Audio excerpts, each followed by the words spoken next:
It's that time of the week in any runner or hybrid athlete's program, long run day. And I'm going to take you through my full routine on these days, including things like nutrition, equipment, the run itself, how I recover on these days, as well as a few extra tips for people who also lift weights alongside their running, like me. It's a grey and drizzly October morning. I'm not in any huge rush, so before I hit the trails, coffee and breakfast.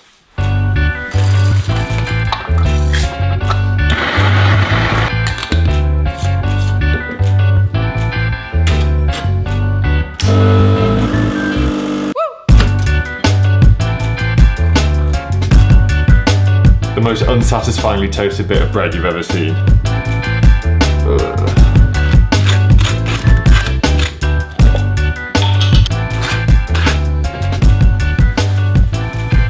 Here I've just got 2 slices of sourdough toast with some butter and jam. Super simple and super delicious, and because this meal is 90% carbs, I don't need to be waiting hours to digest it before I can start running. Certainly not everything. I don't know exactly how or why we thought. Or as they say, the tunnel super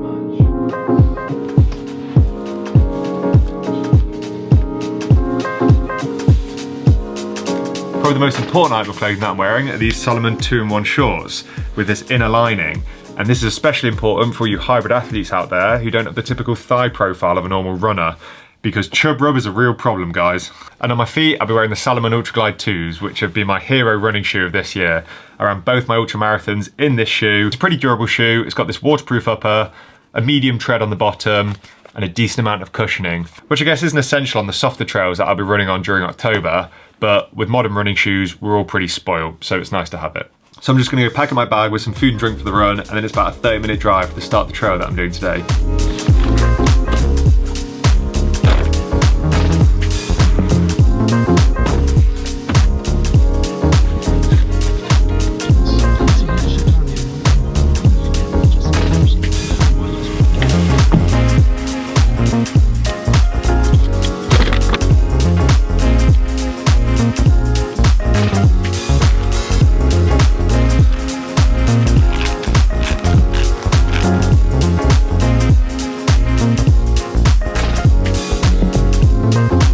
So I've arrived at the start of the trail, which is here on the edge of a town called Loughborough, which is in the Midlands in the UK.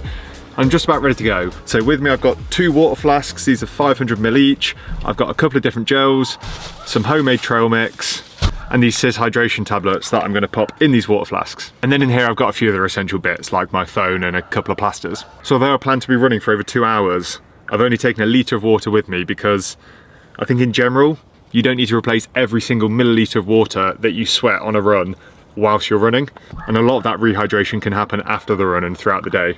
And as I said earlier, it's quite a cool autumnal day, pretty overcast.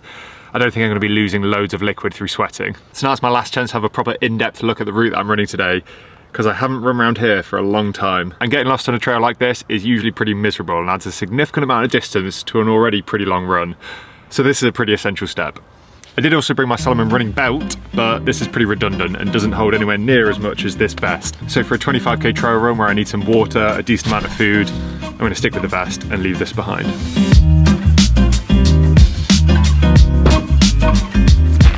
Let's go.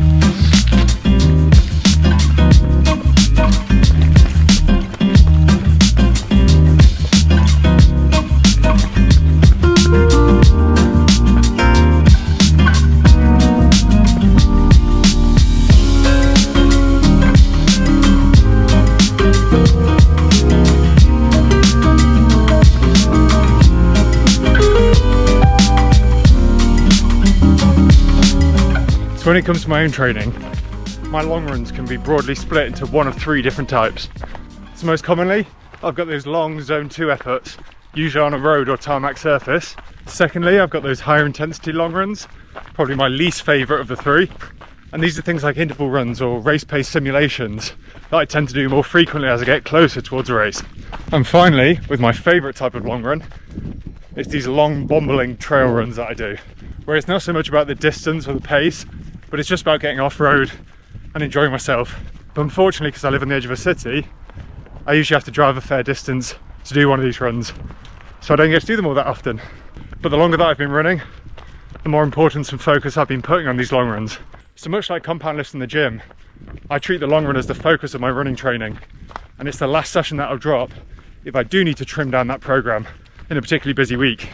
And that's because long runs are going to give you the most benefit when it comes to building that endurance, boosting your metabolism and body composition, and building that capacity to fit in those harder, more intense workouts when you do eventually find the time to fit them in. Right, it's getting pretty rocky underfoot. I need to stop talking and focus on where I'm going.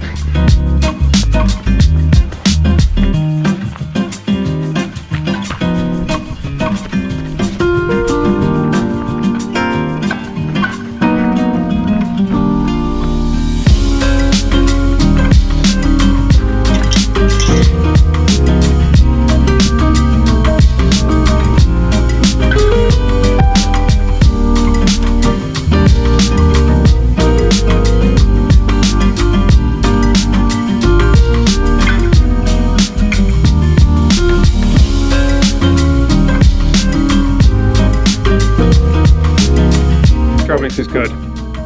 Those two mouthfuls were mainly chocolate, but we'll be honest. Right, let's go.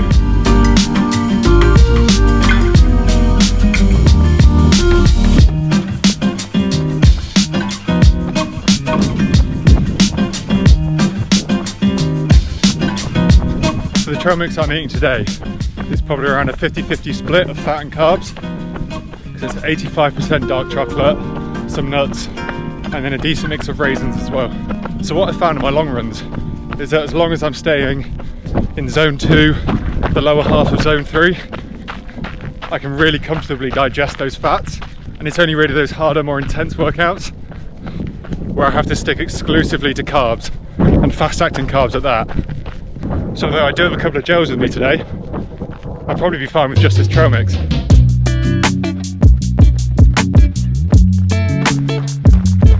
Just running past one of the toilet stops that I factored into the route, just in case I needed an emergency dump. Thankfully this morning's coffee was pretty successful at getting things moving, but anyone like me that factors in regular toilet stops to their running route has usually had to learn the hard way that it's an essential part of the running experience.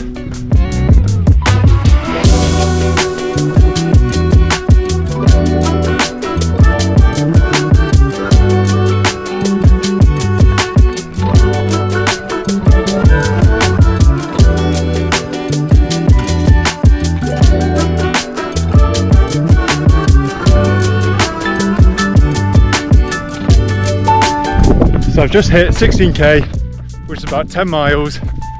I'm going at about 6 minute per kilometre pace or 10 minute per mile pace, which is perfect for this trail run. So I reckon it's probably time for another little snack.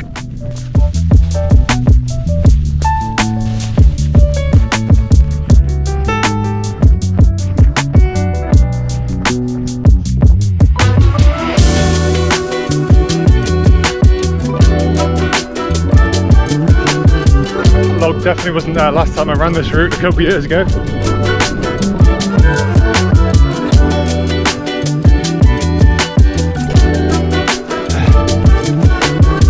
And all this corn definitely wasn't here last time I did this route. Right, I'm back on the path, I know where I am. I think.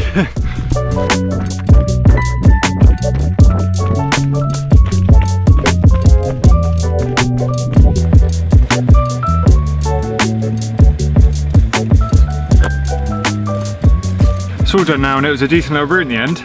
A little muddier than I expected, and definitely took a few wrong turns because it ended up being 23.5k.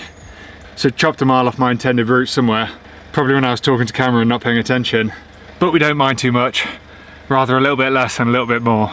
So I'm just going to indulge in a little bit of post-run nutrition, some oat raisin cookies, and then we'll be off home for a shower, some lunch, and a little bit of recovery.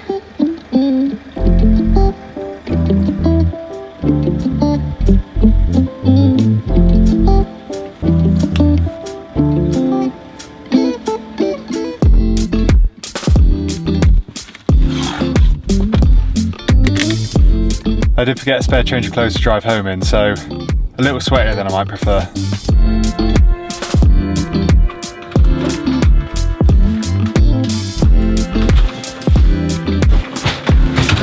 So So I'm back home and I've just put some lunch in the oven, but before I head up for a shower, it's time for a little bit of recovery work. And there's sort of two sides to this recovery work that I'm doing on these long run days. So first off, there's active recovery, and that's things that I'm actively doing to recover from today's workout. So stretching, foam rolling, and refueling. And then secondly, there's passive recovery. So what I mean by this is not doing things that might harm this recovery effort. So on my long run days, I'm not going to head to the gym and do a bunch of heavy squats or deadlifts this evening. And in fact, I'm going to try and leave between 36 and 48 hours at least before doing a next heavy lower body session. And I'm going to be mindful of what I'm eating and avoiding things like alcohol or ultra processed foods. And this passive recovery might all sound a little bit obvious, but I found that being just as intentional with it as you would with your active recovery has been really beneficial to me. And then lastly, not quite recovery, but what I call prehab. And this is a bunch of lower body plyometric type exercises that I do in a circuit. And it's all about strengthening the muscles and soft tissues of your lower body, as well as maintaining flexibility. And although this doesn't strictly form part of the recovery from today's session, if I'm gonna spend 2.5 hours running on my long run days, I might as well just add an extra 20 minutes on the end and get this prehab work, because it's just as important for injury prevention and it saves me having to slot it in elsewhere in the week. All done with my recovery, and I'm gonna go grab a shower before lunch and before I get any more mud on this rug, because Lou will kill me. But that's everything for today, and if you enjoyed this video, drop it a like, 'cause it really helps out the channel. And for more running, lifting, and general fitness content, I'll see you again next time.